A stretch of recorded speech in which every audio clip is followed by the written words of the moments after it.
أعوذ بالله من الشيطان الرجيم.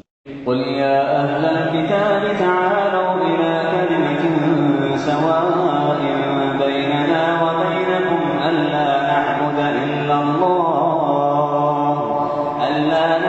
إلا الله ولا نشرك به شيئا ولا يتخذ بعضنا بعضا أربابا من دون الله فإن تولوا فقولوا اشهدوا بأننا مسلمون. يا أهل الكتاب لم تحاجون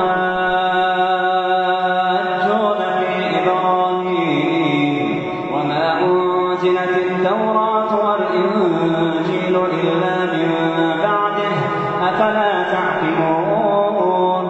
ها أنتم هؤلاء حاججتم فيما لكم به علم فلم تحاجون فيما ليس لكم به علم والله يعلم وأنتم لا تعلمون.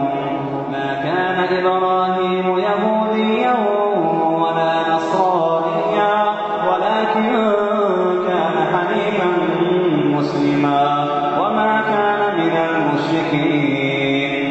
إن أولى الناس بإبراهيم للذين اتبعوه وهذا النبي والذين آمنوا والله ولي المؤمنين. ودت طائفة من أهل الكتاب لو يضلونكم وما يضلون إلا أنفسهم وما يشعرون. يا أهل الكتاب لم تكفرون بآيات الله وأنتم تشهدون. يا أهل الكتاب لم تلبسون الحق بالباطل وتكتمون الحق وأنتم تعلمون.